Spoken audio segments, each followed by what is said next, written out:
She took every dollar. I watched her do it. My sister said that with her hand raised and her eyes locked on mine. The courtroom went completely silent. The judge looked down at me over the rim of his glasses, and I sat there, still, quiet, barely breathing. I almost believed her myself. Until the screen lit up. But I'm getting ahead of myself. My name is Celeste. I'm 34 years old, and I am not the kind of person who ends up in a courtroom. I grew up in a mid-sized city in the Midwest, the middle child in a family that never had much, but always had opinions. My older brother kept to himself. My younger sister Diane was the one they always praised, the one who got the applause at dinner, the compliments from aunts, the extra slice of everything. I was just there, steady, reliable, invisible. My mother was a bookkeeper. My father passed when I was 19, leaving behind a modest savings account and a small property on the edge of town. Nothing grand, just something to hold on to. I went to work at a regional bank right out of community college. I became a compliance officer. My job was to make sure money moved correctly, that records were clean, that nothing slipped through the cracks. I was good at it. Not because I was brilliant, but because I was careful. I noticed things. I wrote things down. I wasn't glamorous. I clipped coupons until I was 30. But I understood money, and more importantly, I understood paper trails. They thought being quiet meant being weak. That was their first mistake. If you've been the dependable one your whole life and still got blamed for everything, subscribe right now. Drop your story in the comments below. I want to read it. Let's go. And click hype to help this story reach someone who needs it today. My mother got sick 18 months before she passed. It started small, a little forgetfulness, some fatigue, trouble with her balance. Then it became something much harder. She needed help with her medications, her bills, her appointments, everything. Diane was busy.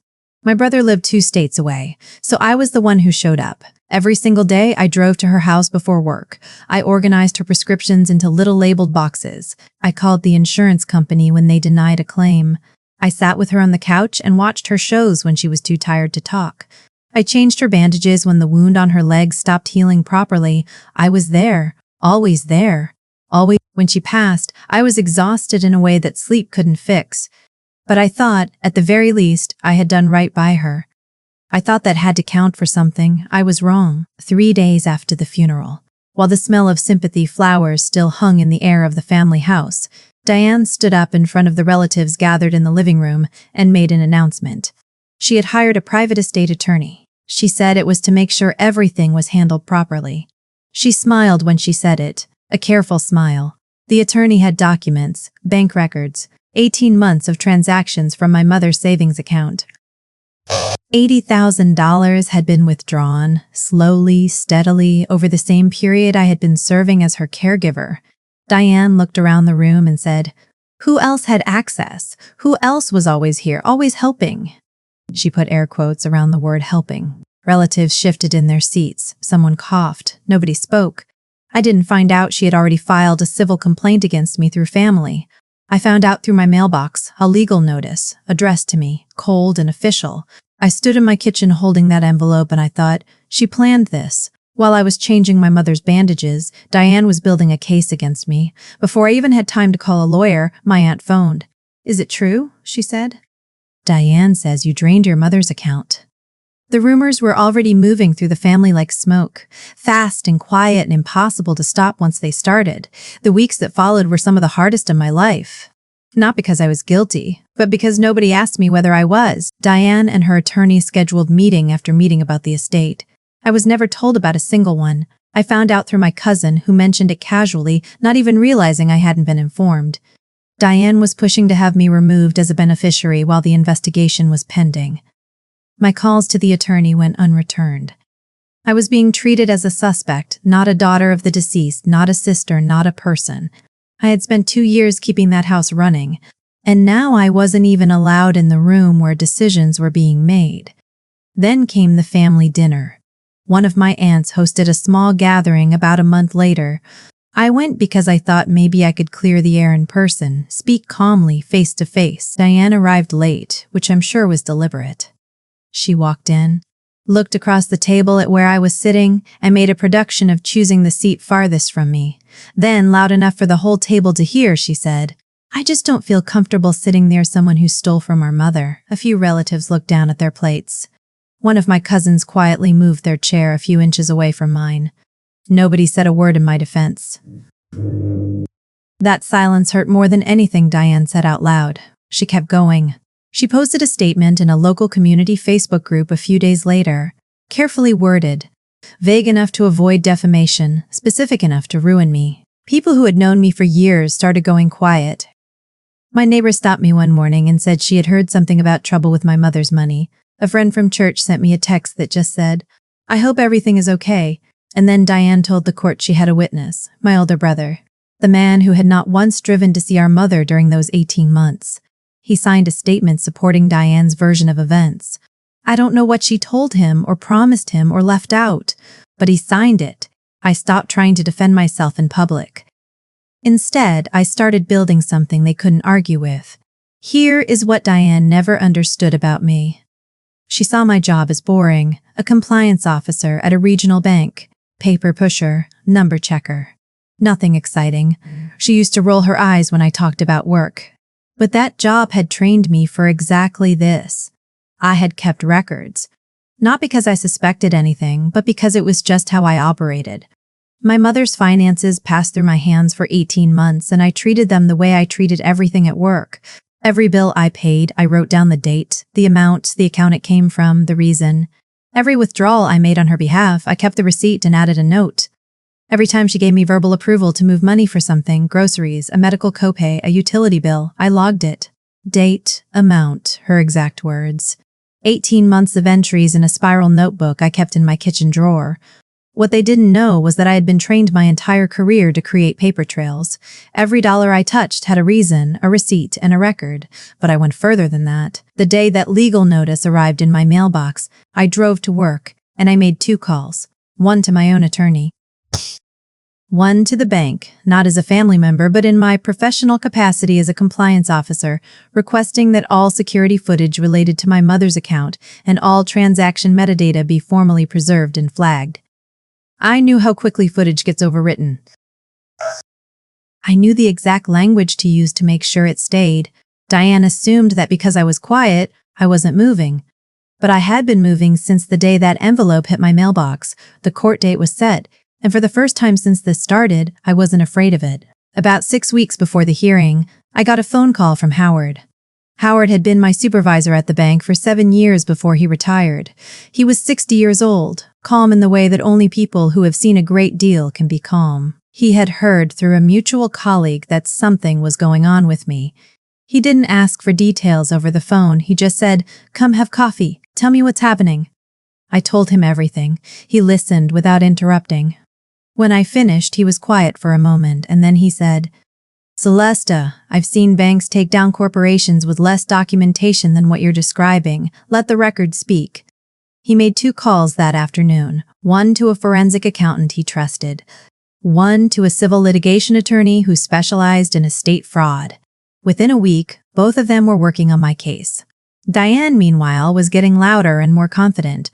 She was telling relatives that she expected a quick resolution. She mentioned wanting to renovate the family property. She talked about the inheritance as if it was already in her bank account. Her attorney sent me a letter suggesting I consider settling out of court to, and I'm quoting here, "avoid further embarrassment." I folded that letter, put it in a folder, added it to the stack. My brother doubled down on his statement without knowing that the bank footage had already been subpoenaed. One of my cousins called me quietly and said, "I don't know, Celeste. Something about all this doesn't sit right with me."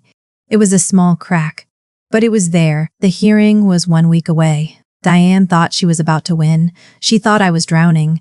I was just waiting for the water to clear. The morning of the hearing, the courtroom smelled like old wood and recycled air, the kind of room where nothing is soft and everything echoes. Diane arrived with her attorney. She was dressed carefully, composed, the picture of a grieving daughter seeking justice. She looked at me once when she walked in. A practiced look, full of disappointment. Her attorney went first. He laid it out calmly. $80,000 withdrawn over 18 months. Celeste had access. No documented authorization on file. a pattern of transactions that raised serious concerns. He spoke with confidence, and several relatives seated in the gallery nodded along. Diane addressed the court directly.